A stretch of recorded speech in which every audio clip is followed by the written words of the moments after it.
Good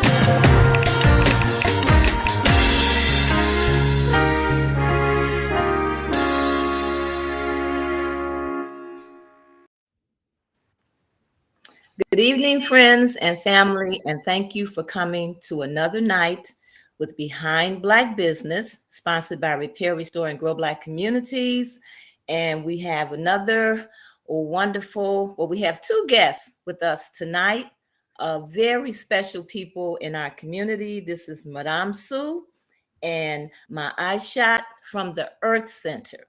And I want to thank the two of you for not only doing what you're doing to help the community, but for being here tonight.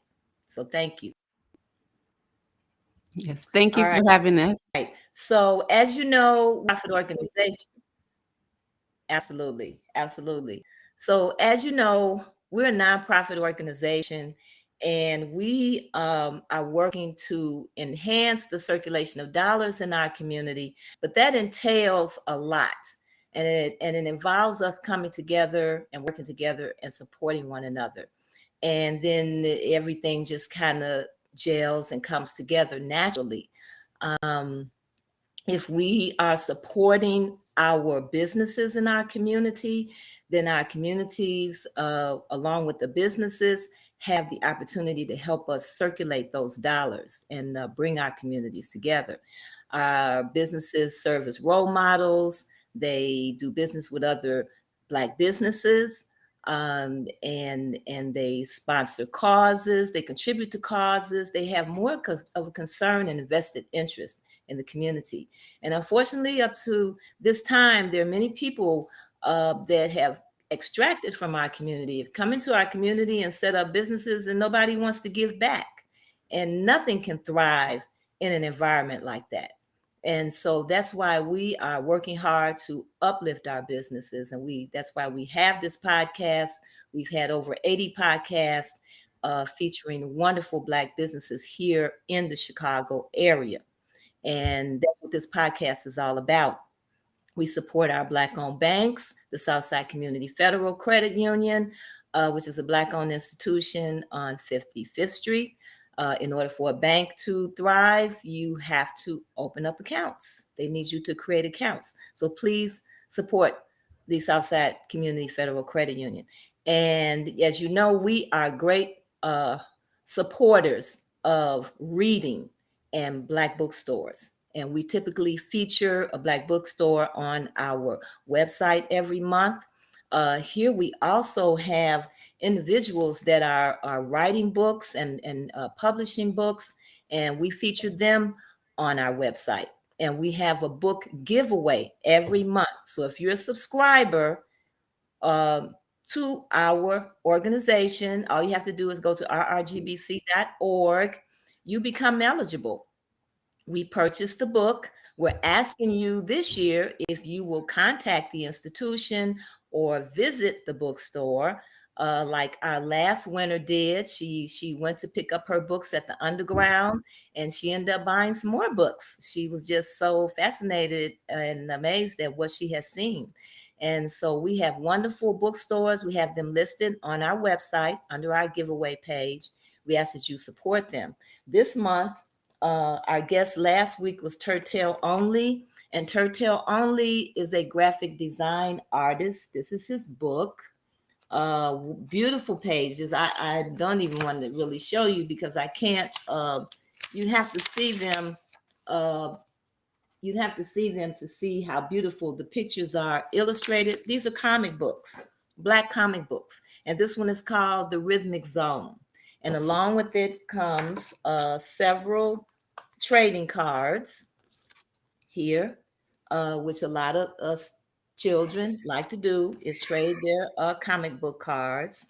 And it also comes with a book for educators on suggestions for language arts, visual arts, and other kind of exercises like writing stories and writing autobiographies.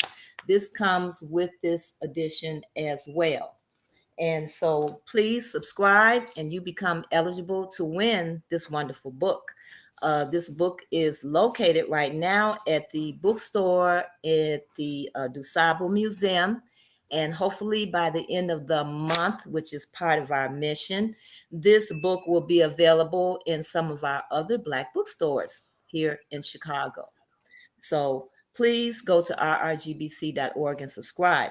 We have our public policy um, division where we're trying to get our schools, our local schools, and our local library to give contracts to our Black bookstores. And this is nothing that is unheard of. It happens in other communities. So please go to Save Black Bookstores in Chicago at change.org and sign our petition to help us with our public policy piece. So those are all of the announcements that I want to make for tonight. And I'm very excited about our guest tonight. This is the Earth Center. And many of you who have been to various events, whether it's the African Festival or whether it's Kwanzaa Festival or any type of festivals and gatherings that have been in our community, the Earth Center is often present because they are a present entity in our community. So, what we're asking tonight is for Madame Sue and Mayashat to talk to us about the Earth Center. Um, First of all, what is the Earth Center? I think one of you start there. All right. Well, first of all, again, thank you, Denise, for having us on the show, or Awa. We know in our community, Denise is Awa.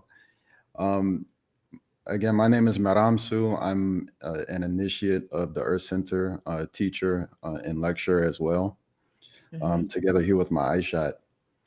If I'm going to start first, I have to acknowledge, the ancestors that came before us and the people that gave us this opportunity to be able to be on the show and gave us the opportunity to be able to, share what we can with all the listeners here tonight. Uh, if I explain the Earth Center, I have to go back far because everything that we learn is not something that I came up with or my Aisha came up with, but it reaches far back, and it has its beginnings. If you think about our ancestors' time of Egypt or the pharaonic society when it was at its height, and when society was at its height at that time, people traveled from all around the world to Egypt to come and to really to learn, because in that time, Egypt was known as a knowledge center of the world. If a human being wanted to know about spirituality, if they wanted to know about their ancestors, if they wanted to know about even astronomy or astrology or different aspects of our existence, people from all around the world would travel there. But at the same time, you would have people from different parts of the world traveling there, not for knowledge, but more so maybe to rob or to loot or to go and whatever they saw a value there, to take that back to the place from which they came. So over time, the robbing and the looting became very severe in Egypt or in Kemet. And it got to a point where the elders and the people in power or different priests had to make a decision, because once you're being attacked or your place is being robbed or looted, you have to make a decision of, okay, I'm going to spend all of my energy fighting, or I'm going to spend all of my energy on something else. And they decided to spend their energy on something else, which was to preserve the culture. Because if you're going to fight, you really have to put all your energy and effort into that. So they decided really what comes first and what's most important for us is our culture. So let's make sure to protect that and to preserve it. And from there started a large migration out of Egypt. And many groups and many tribes, many bloodlines left Egypt to head south. Many of them left Egypt to head west. And after heading in these different directions, people kind of expanded, established their shrines again, or established their temples again. And uh, I'm going to focus on the West because that's where the kind of the Earth Center temples are coming from. But if you head out west, you get different tribes in West Africa that have those same remnants from Egypt, and they have the same knowledge that built the maybe epic buildings that we can see, the pyramids, the Sphinx, and all of these wonders of the world. That even today, people are wondering, okay, how are these things built? It had to be Mhm. aliens. It had to be something from out of this world that came to build these things, because there's no way a human being could do it. That was the height of our knowledge, and that same knowledge and that same intelligence that went into building those monuments still exists, and it still exists in different parts of West Africa, and it's just in humble villages, and it's kind of protected. So Mhm. as people, those same people with that same knowledge migrated west, began to reestablish their temples and shrines in different places. And again, like I was saying earlier, it's just protected in the way that it's secret now, to protect the knowledge itself. So you'll go to a village in West Africa and you would have no clue that they, you know the heights of knowledge they have with regards to neuroscience or astronomy, or you know any of these aspects of life. Mhm. So fast forward several hundred years, and today we can see the direction that the world is going with regards to human morals, human values, principles, corruption, the way that human beings are treating nature. And it got to a point where in Africa, in those same regions, people are saying, okay, we need to do something. In the same way where, many people in Black America are like, we need to do something. That same fervor was in Africa as well. And in that time period, that's really when our master, the founder of the organization, Neb Naba Lamusa Moro Dinibig, who's pictured here behind me, that's when he was born, and he was raised in that time period. And when he became of age, he saw the same thing. Kind of, I see the plight of, I mean, not only Black people, but just people in general, human beings in general. Everyone's suffering now.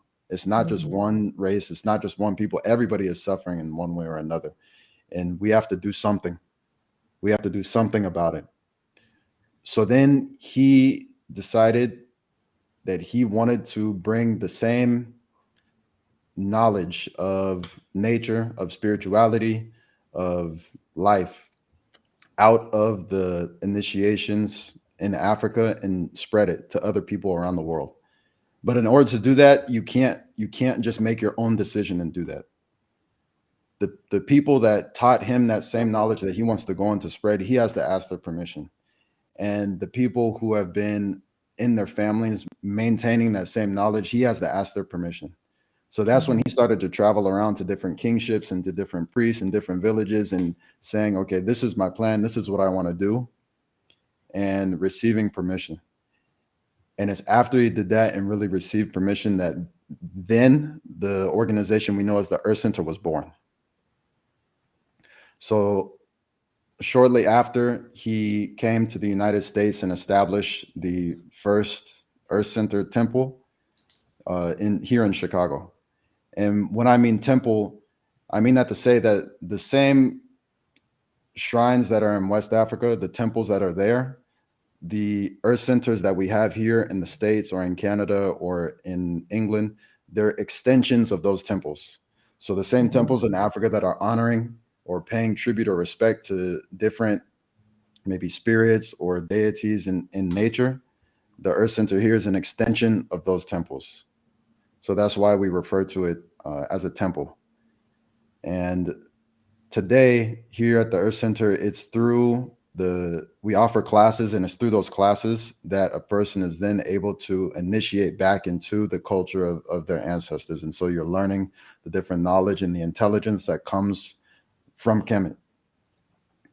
Uh, in a nutshell, I know it's a lot, but I really have to take it back far. No, I appreciate you giving all of that background because it's very important. It's very Yeah. important to understand where something is coming from. Mhm. And yeah, absolutely. Uh, Mayasha, would you like to make Um, a comment here? Yeah, I'll add to that and say, that the portion that Meramsu mentioned about people having to spread out and preserve some of that knowledge, even during the height of, or what is considered the height of the Nile Valley civilization, that culture was actually everywhere, and you can see remnants of that. You can see pyramids here in the United States. You can see them in South America. I Mhm, think a lot of times there's a perception that the ancestral culture, when people say that, it's like, oh, you just want to have ownership over the Nile Valley area, or it was mhm, just Egypt, and whatever conceptions they have with that.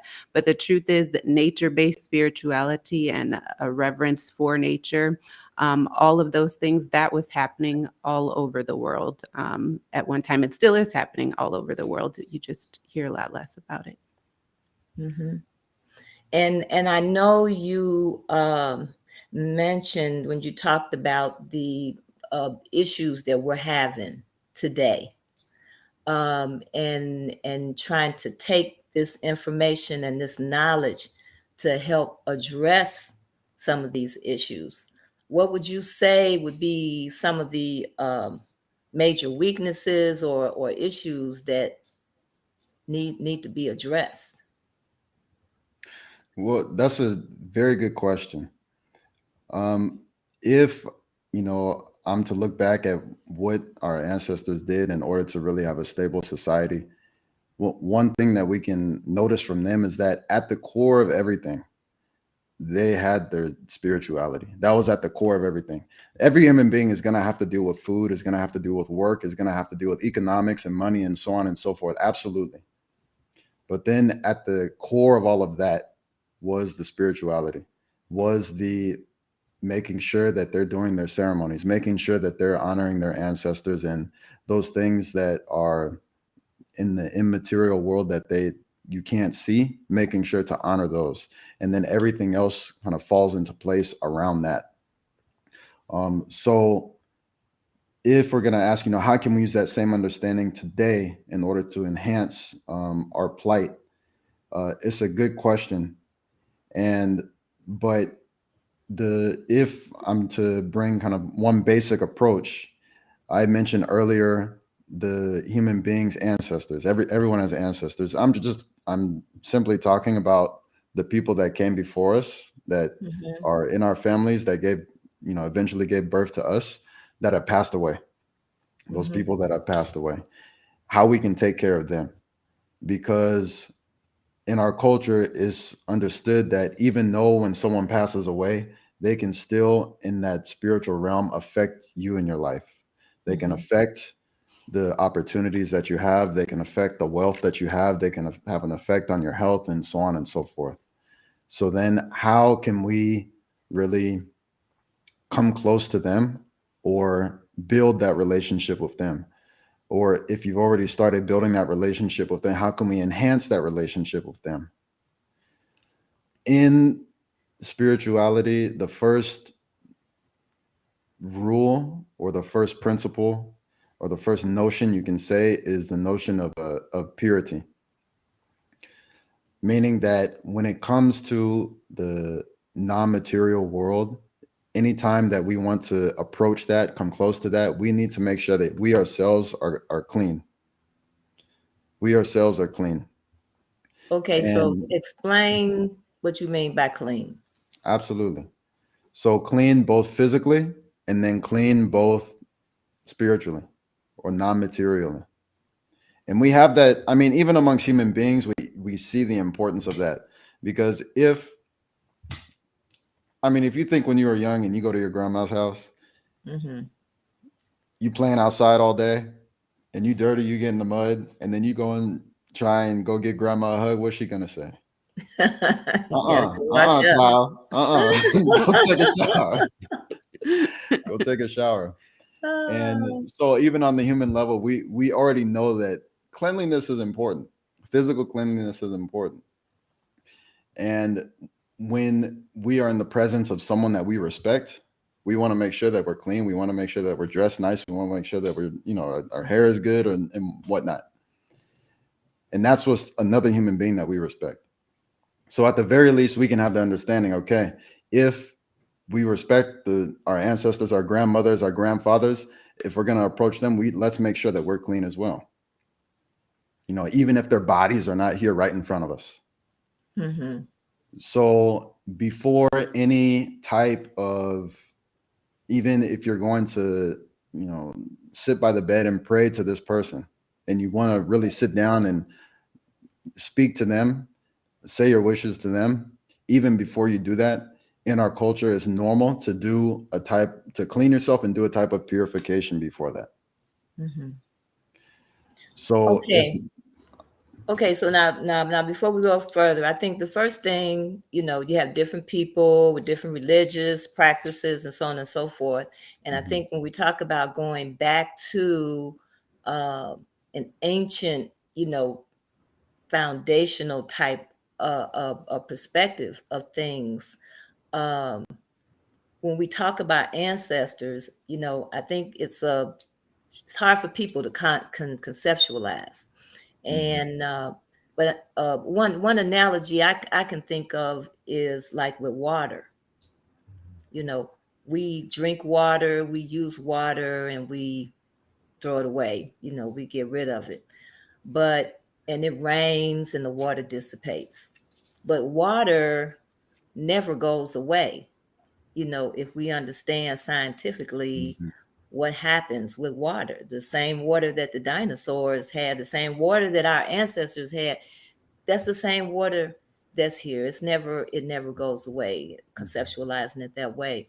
mhm, So when we think about our ancestors and we think about those people who have gone before us and all the things that they have done in terms of, whatever kind of foundations they laid for us, uh, whatever they left us, if it was land, uh, um, what our people had to go through in terms of slavery and the Jim Crow and all of that here, you know, uh, that's what's here. The experience that they had is what is here, and that we can hold on to and take advantage of. I mean, my grandparents are no longer with me, but they are with me because of the experience that I had with them. I'm a part of who they were. Mhm. And so that just kind of helps me to conceptualize more of what you're even talking about when you mhm, say ancestors. mhm, Yeah. Even to add to that, I like the analogy with water. Even when we think about the way that many of us in the West learn about life and death, it's linear and it ends. It's you live, you die. Maybe depending on what religion, there's a nice place you can go to, or there's a bad place you can go to, and then that's it. And I know for me growing up, that was kind of daunting and almost even like scary in a way, like, oh, it just disappears and ends. Hmm. And then when you think about nature, we don't really see that. Things go in cycles, just like you said with water. So it's going to rain, it's going to sit, and then eventually it's going to evaporate, it's going to go back to the air, and then it's going to come back down again. That's the same thing that we see with animals. We see it with everything in nature. We don't see things that really begin and have an end that are linear. And so many cultures, many Eastern cultures, believe in that cyclical nature for life and death as well. So the idea that a spirit will come back many times and have many lifetimes. So yeah, I just wanted to add that to your analogy about water. Hmm. Absolutely. Okay, yeah, I just wanted to kind of interject there as you were talking about ancestors and just to give a little more, to that whole Mhm. idea of our ancestors. Mm-hmm. Yes, absolutely, absolutely. And with the idea of ancestors, kind of what I started to get into earlier was this notion of pure cleanliness and purification. And so I know that when we were preparing for the show, you're real interested in a publication we have here called the Book of Purifications. And the Book of Purifications details different methods of purifying the Absolutely. spiritual aspect of the body. The spiritual aspect of the body. We do our part beforehand to clean, like to take a shower, use soap and to clean. And then after that, there's a process of purification where you can use water itself. And with water, you're washing different parts of the body while saying certain chants.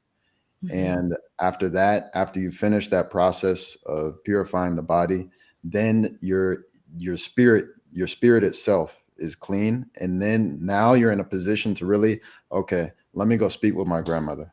Let Mm-hmm. me go speak with that great aunt because now I'm clean. Just like in the Mm-hmm. same way where I had to take a shower before talking to grandma after playing outside, now I've taken a shower and clean my spirit because really it's my spirit that I'm trying to use in order to reach that person, to reach that other spirit. So my spirit itself has to be clean, and then I'll be able to come closer or to try and approach that spirit. So And that's see, the idea. when I see so much, I guess, a filth in our environment today, which comes in so many different forms. Uh, we had a gentleman on our show, and that's what he's taken on a campaign about cleanliness, about cleaning up our neighborhoods, Hmm. and people throwing garbage Hmm. everywhere, and people sitting garbage out in front of your house, throwing Hmm. garbage out of the car. Hmm. What are you thinking? Where's your mind, and in terms of being having an environment that is clean. um, the language that is used today, profanity has become a huge part of our language today, and even the adults have become complacent about it themselves, with being more accepting of it and then starting to jump on the bandwagon themselves. Um, and so I think this whole idea uh, of cleanliness is very important. If you're going to, worship, or you're going to pray, or you're going to do anything, you know, um, this body, how you take care of your body, what you put into your body, you Mhm. know. So it's all relative here, you know. Like you say, it's not linear, it's all relative. It's all connected. And what we're seeing is out here in our environment today is a reflection of what's in our spirits, where our spirits are, Mhm. you know. There's even an energetic component to your cleanliness and your purity too. It's interesting that you mentioned about music because I was reflecting on that recently. And growing up, I used to always think whenever somebody, like it was a cuss word in the song, and then your parent or grandma would be like, "Turn that off." I used to I used to always think it was like religious based. And now that Hmm. I've grown into understanding your own harmony, like I do it sometimes, and it's about your energy. It's about like some days you're just like, I can't hear that. And I do mean some days because there are other days where I can enjoy some music, maybe from my childhood that I did, and it won't repulse me as much, you know? Hmm. Hmm. But for the most part, you can feel that where you're just like, oh, that doesn't sit right with me. And it has nothing to do with any, religious doctrine or anything. It's just an energetic um contradiction, so to speak. And then also, even with the heart. So, one of the first things when we're starting on this journey, one of the first things that we're asked to do is to reconcile any grievances or anything that we're holding within us that we haven't addressed with other people, with ourselves, whatever that is. We're asked to explore that and even maybe approach that the person that you're holding that grievance with, because it's understood to really seriously approach spirituality, your ancestors, all of those things, you have to be clean in your heart. You can't be holding anything. And the cleaner and lighter you are in your heart, the more agile you can be to different situations. So there's the physical component, but there's also the component you were speaking of, to the energetic component. Yeah, and that's just on the level of cleanliness, in Mhm. terms of what I was speaking about.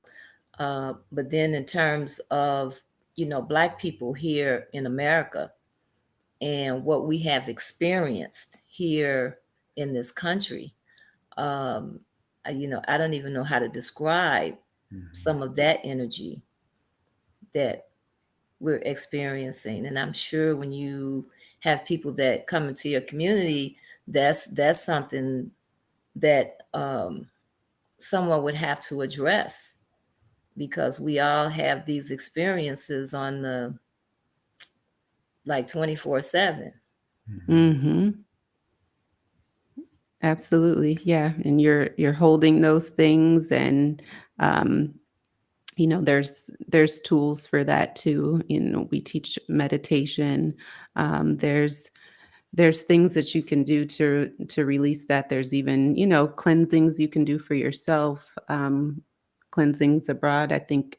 Meramsu might be getting into talking about traveling. That was a huge thing for me, was to travel. And Awa, you mentioned too, you were on the first pilgrimage that the Earth Center did, right? Yeah, yeah, I did. Yeah, I did. I was taking the class on hieroglyphs, and kept asking, saying, I want to go to Africa, and so many, Black people have wanted to make that connection Mhm. with Hmm.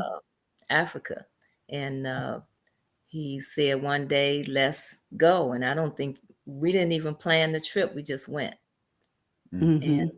traveled from Burkina Faso to Togo, Ghana, and back, and met so many people and had so many experiences along the way. Um, Hmm. and so it was a journey, Hmm. and when I also think about, when you talk about the cleansing, I had a friend. His name was Robert, and Robert always wanted to go to Africa. And this was a time when a lot of Black people were really trying to make that connection, with Africa. And we had a store in Hyde Park called Windows to Africa, and everybody would go there and ask questions and bought clothing items and different things. And Robert decided that he wanted to go to Africa, that he didn't want to live in America anymore. But he didn't just go. He traveled there every year.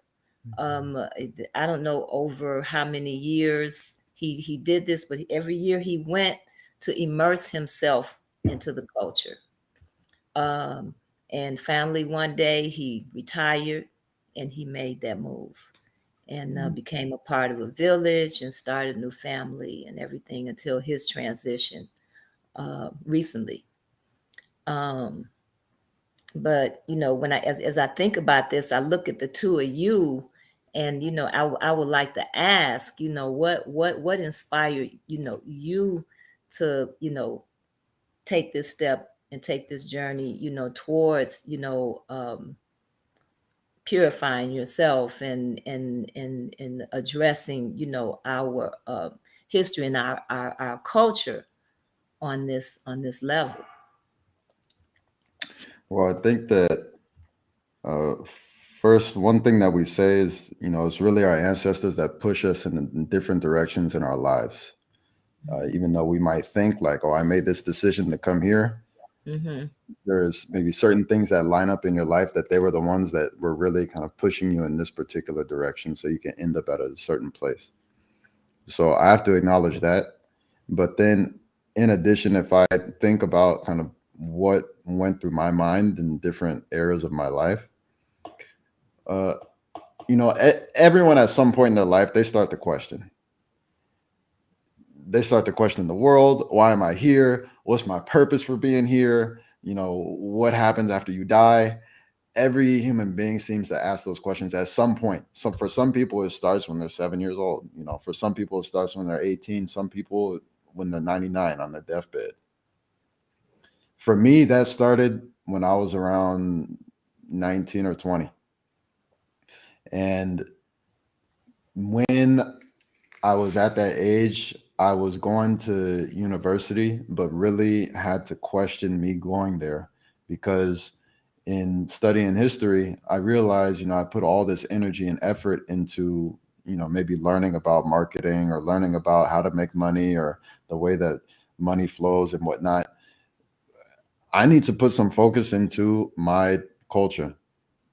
I need to put some focus into, where I come from because I don't really know much about that at all. So then that's when I started seeking. And what really stuck out to me the most was, the Earth Center and the culture and learning about Kemetic culture and, these things. So that's what kind of, pushed me in that direction. And what really helps to kind of come bring everything together when you're on your pursuit of trying to learn a different culture is, of course, to go there and to spend some time there. Mm-hmm. Like you're saying with the gentleman, Mr. Burr. I first went in 2013, I believe it was. And that was with the Earth Center. The Earth Center goes every year. So Mm-hmm. we have trips that are whether you're a student at the Earth Center or not a student at all, and you're just someone who wants to go and experience Africa for what it is, or you want to start to make that connection, but you need a group or you need someone, you want to go with someone who knows the place so that you're, not there kind of hanging in air by yourself. The Earth Center provides that opportunity. So we go every year. And on the first time I went, we went to Burkina Faso, Togo. We didn't go to Ghana, but we went to Benin, on that first Mm-hmm. time. And that is your opportunity to really make those connections. I mean, you go and you make connections with people that are there. You make connections maybe with businesses that are there. You make connections with different heads of temples or cultural figures over there. And the Earth Center goes every year. So if you just want to go and kind of slowly take those steps in order to get to know Africa, the Earth Center is one avenue through which you can do that.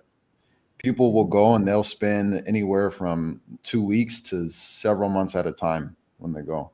And we spend time in both places. We spend time in the city to small towns, all the way to the entire opposite end of the spectrum. I mean, out in the bush. And when I mean bush, I mean you have no electricity except you're using your flashlights, campfires for heat, well water or river water. So we see all points of the spectrum, and each and every person that goes is able to really gather that full, well-rounded experience when they Mm-hmm. go. Mhm. So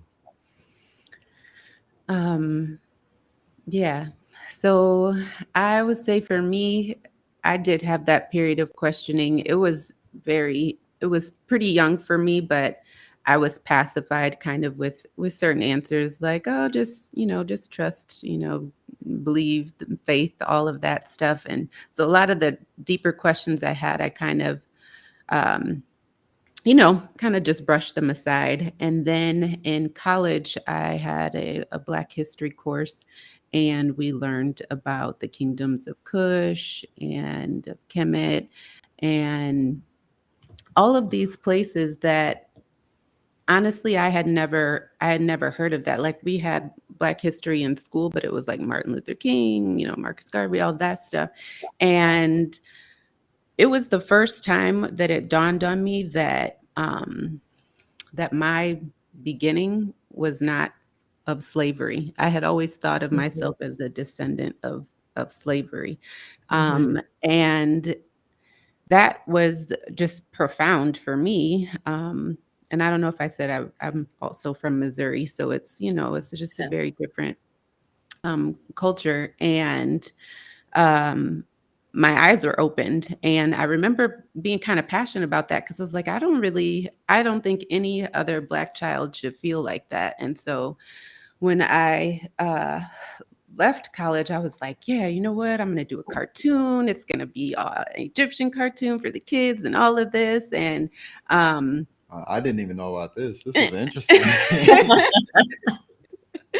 and I had like binders and like all of these things about the content. And then it was kind of like, reality hit like, girl, you don't know how to do a cartoon. I don't know how to do a cartoon. I don't know how to draw, like any of that. And so it kind of went away. And then fast forward to 2018, I was at a festival and I ran into the Earth Center and then ended up coming around um, in 2019 and really starting the classes. And then it was like everything came back to click. It all made sense. Um, I am in a partnership business with someone also within the Earth Center, and we're selling dolls. And it looks like the next thing that we're going to need to do is animate to tell the stories. So it looks like the animation is coming back full circle within Mhm. Semitic culture. So, that's what keeps me passionate. I forgot to say is feeling Mhm. robbed. Really, is I felt Mhm. robbed of knowing about Sure. what my origins were, and I kind of take that personally. And to this day, I can maybe learn pieces of it, but it's like we don't get to know exactly maybe what tribe we came from and all of those things, but Mhm. we do know that there was an original culture and original way that things were done. And that's all I want to get back to. If I can just get a piece of that and incorporate pieces of that into my life, then, that's meaningful to me. Absolutely. That is beautiful. And that is so important uh, for people, for you to know, that you have a culture and a sense of ownership. And I think that's something w- that's causing some of the ills that we see in our community today, is that we don't see that.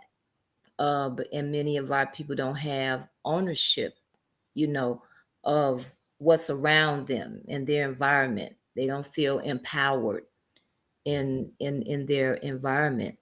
And so you have to start somewhere and going to a very basic level of understanding that you do have a culture, and Mhm. that culture is present in you right now, you Mhm. know, and just stop and giving yourself an opportunity to do that. And it seems like you've been able to do that with the Earth Center.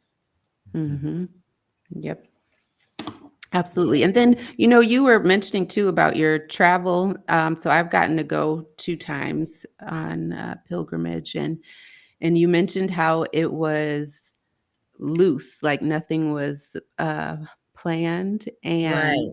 that was very different for me to get used to.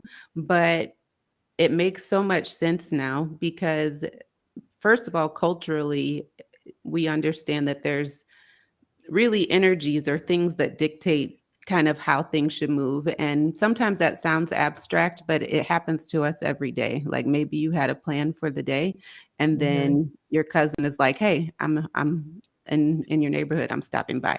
And then you're like, Hmm. "Okay, well, I'm doing Yeah. dinner with my Do cousin something tonight. Whatever whatever I thought I was doing, different. that's not what's happening." Hmm. And it teaches you to be adaptable. But the other thing is spending that time in the bush. um it's really, it's what's the word, you're fortunate, you feel privileged to do something like that, being cutting off from your phone and your regular Hmm. environment for like a month. That is an experience that you can't replace. It's hard to describe. Maybe you go on like a 7-day vacation, but you're still at a resort and you still have your phone and things are familiar. But to go and just sit in nature, you really have a chance to think about like, okay, who am I as a person? You really connect with yourself. And if people have the opportunity to ever do that, I highly encourage it. Absolutely. Absolutely. Well, in getting back to your book here, Hmm. uh, and this is a purification book. Um, how can this book, read the information that's in this book, help to enhance our communities today? If someone were to pick this book up, Hmm. what information in here would help us to enhance our communities? Well, there are a couple of ways. First, if you have someone that is not familiar with the process of purifying the spirit, that in itself, nature and energies in our environment will start to recognize you different, because it's already like you're making it through purifying yourself. You're already making an effort to to be better than you were before you did it, before you purified yourself. You're making an effort to be cleaner. You're making an effort to come uh, to maybe respect nature in a different way, and respect the energy, your energies and the energies about you in a different way. Um, and from that point, it then, once you are able to do the purification, really that opens the door for you to do any sort of spiritual activity, any sort of spiritual activity. So, for example, if you are wanting to, let's say in your house, you want to do something simple like, my great grandmother just passed away. I want to do something for her. Many times Mhm. people will come to the temple and they'll say, I had someone that passed away. What can I do for her? You can set up a simple shrine in your house. Like in the same way where you go to you go to a Chinese restaurant and the first thing you walk through the door, you see that they have shrines for their ancestors that pass away. They have, some oranges Mhm. and some incense up there, and they light that incense Mhm. and those candles every day. And that's because that's at the core of what their culture is. We have that. Mhm. We have that. And Mhm. if you are wanting to make that first step into reclaiming that core of the culture that even our ancestors knew what was so important, that they left Egypt for, in order to Mhm. preserve it. If you want to make that first step, we say that that first step is through purification. Mhm. Mhm. And And so and if this is interesting that you mentioned that acknowledgement, because we have holidays here today, and one of them is Halloween. mhm, And if people look at the history of mhm, Halloween, it had nothing to do with the ghosts and the goblins and the mhm, murder and skeletons mhm, and all of that. That's mhm, that's what is turned into the candy and all of that, mhm, as money making, mhm, time for corporations to make lots of money. mhm, But that tradition came from a culture who was acknowledging those people who had passed on in Ireland. And then you have the Hispanics that have the Day of the Dead, you mhm, know. And so in many of our cultures, if you look back, people have acknowledged those people who have gone on because they've they've left a blueprint for us. mhm, They've left their stamp on us. mhm, And so that's a very powerful piece. mhm. Hmm. Mm-hmm. Yeah, absolutely. And it's like if we have those same practices in our culture. And it's like I was saying, purification would be the first step. But if someone wanted to do something simple, like set up a shrine in their house in order to honor, those ancestors, you can do that.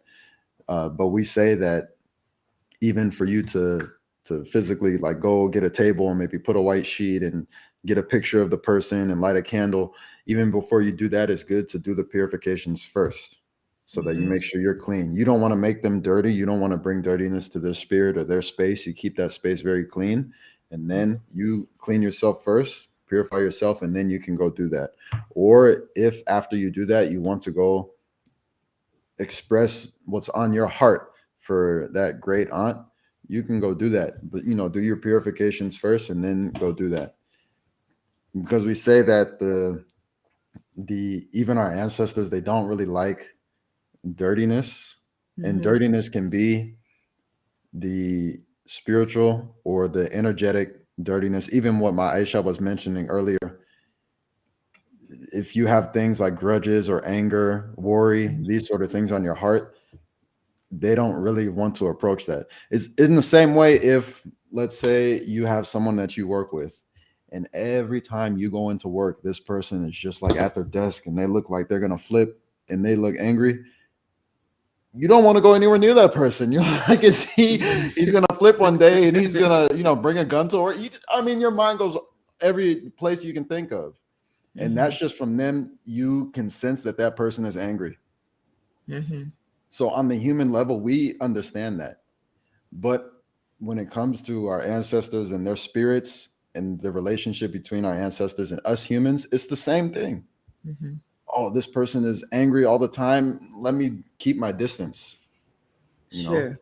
Or even in the same way, if you go to work and that same person is kind of angry, let's say they're, I don't know, they just got married and you want to give them, I'm not saying that's the reason they're angry, but let's say they just got married and you want to give them a wedding gift. It's like, I have this wedding gift, but this guy is so angry.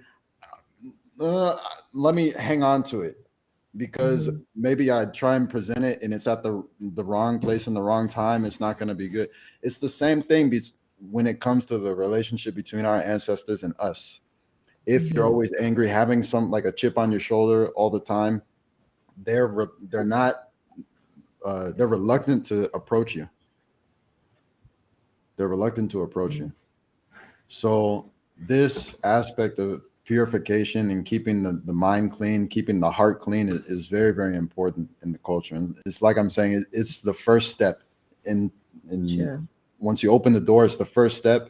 And from there, once you know the purifications, you can go in many different, directions.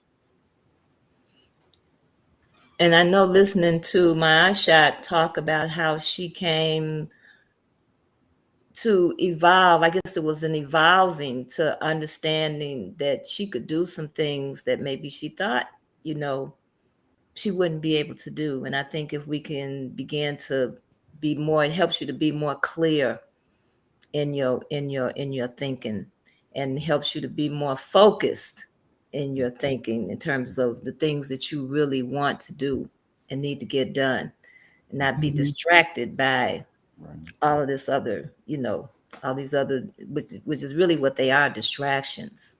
Mm-hmm. Mhm. Mm-hmm. Absolutely. And also to have any practice that you do regularly or consistently.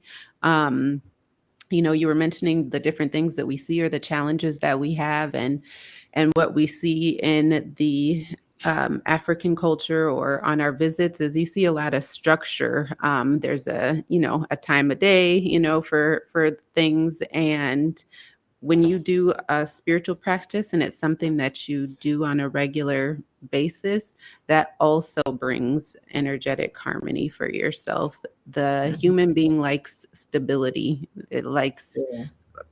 predictability. That's why we sometimes have to we struggle when we have things pop up that we aren't expecting. Is because we like stability. We like those things. So that's another benefit of regularly doing purifications and regularly meditating and all of those things. Mhm. So now, do you have meditation classes or sessions at the Earth Center? We Yeah. do. We're actually starting our classes up on the 21st. Registration is at 2 p.m. And there is a series of 3 classes. The first is philosophy and language. So learning to read, write, and speak the hieroglyphs, or Medu as we call it. And then there's a lecture portion. And then there's also the Katibi class, which is the spirituality class. And you learn the meditation, as we were just talking about, as well as some other very sacred old ceremonies, or ancient ceremonies, I should say, that are still practiced today. And then the third class is our Sunt class, which is a holistic healing class. So you learn about, health, home remedies, herbs, all of those things. Mhm. And Diet. diet, Diet. absolutely. Huh? Mhm. And And those classes are the avenue through which, if you remember at the beginning, I was speaking about the or the rites of passage or the education that's kept secret now in different cultures and societies in West Africa. And our founder brought that to the United States. People come to these classes, and it's just in the form of classes that they go through those same initiations. It's Mm-hmm. just in the form of, because we're familiar with classes. We're familiar with, going to school and, bringing your notebooks. So it's just in that format. In the middle of Chicago, you're not going to find us going out into the the woods out here in order to initiate people. It's a different environment, Mm-hmm. so it's just the classes are formatted in a way that we can understand, that we that are born and raised here can understand and can, kind of get with. Mm-hmm. Okay. Yeah, I had an opportunity to sit in for a little bit on one of your classes where we were talking about the lungs and Hmm. how they actually function Hmm. and why it's important to know about the lungs, Hmm. and how to take care of our, respiratory system. Hmm. So I found that class pretty interesting. Hmm. Yeah, I think what you're doing, and the philosophy behind this, could be helpful to many of our people, to understand where we come from and to have a sense of where you're going. I think Hmm. it's quite a bit of a free for all out here now. Everybody just do and say whatever, whenever.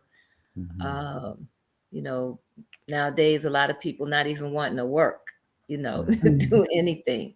Hmm. So I think your work that you're doing is very important.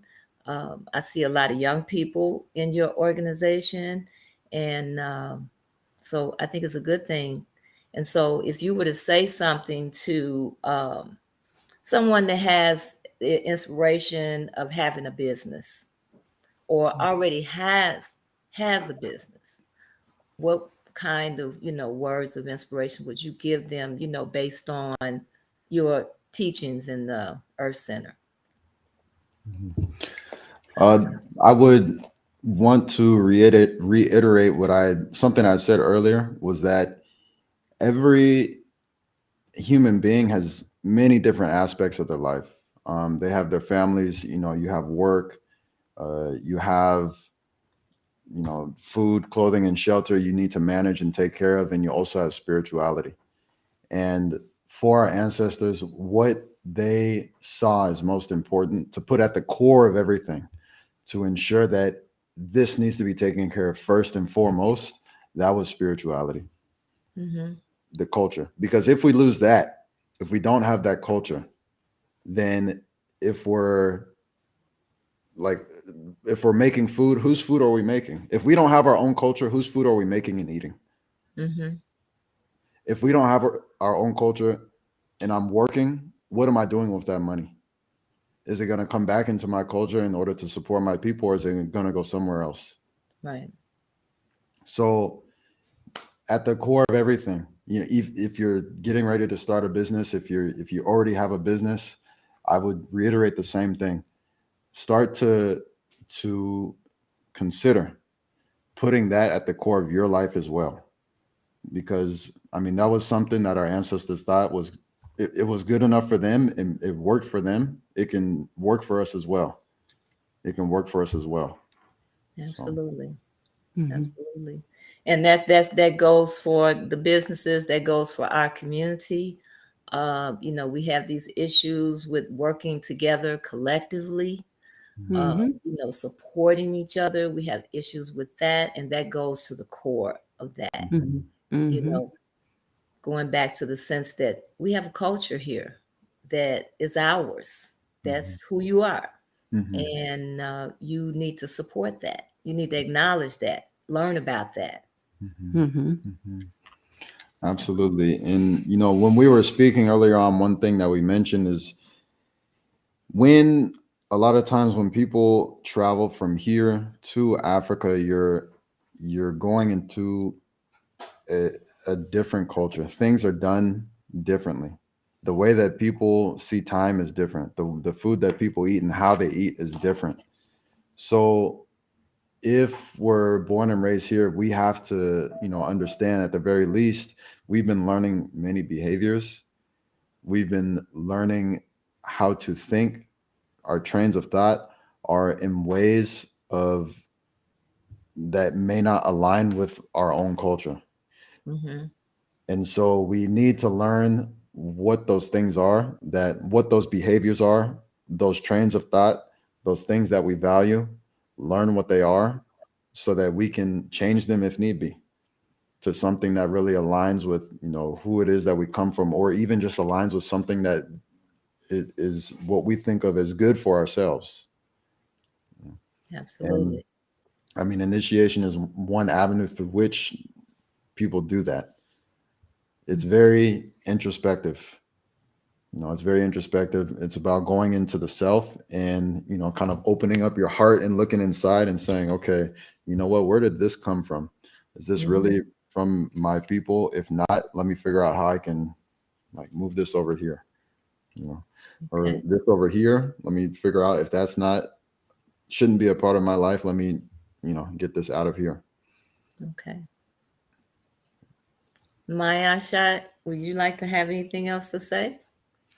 Um, I just would say, thank you again for having us on. The work that you're doing is important, and the culture and unity is really what would allow us to actually support each other the way that we should in business, and even the accountability that we have, as brothers and sisters to each other. But getting back to the core of our culture will also feed back into us supporting ourselves economically and growing that way with each other. Okay. All right. So if anyone wanted to get in touch with you, is there a website, a number, address that you would like to give? I still look up our phone number. You have to say that. Oh my goodness. Our our website is just it's the name of the organization, the Earth Center .org, the earthcenter.org.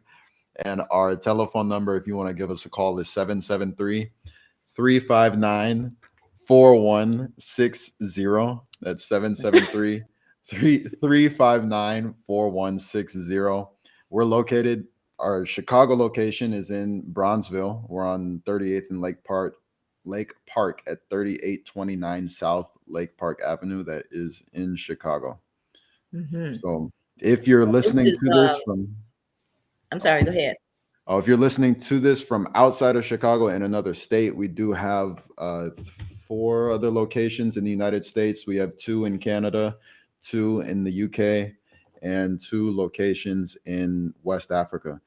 So you can give us a call here in Chicago, or you can check out our website and see what location is closest to you. Okay. And I'm sure you have more books and literature that will be on your website. Yes, yes, very much so.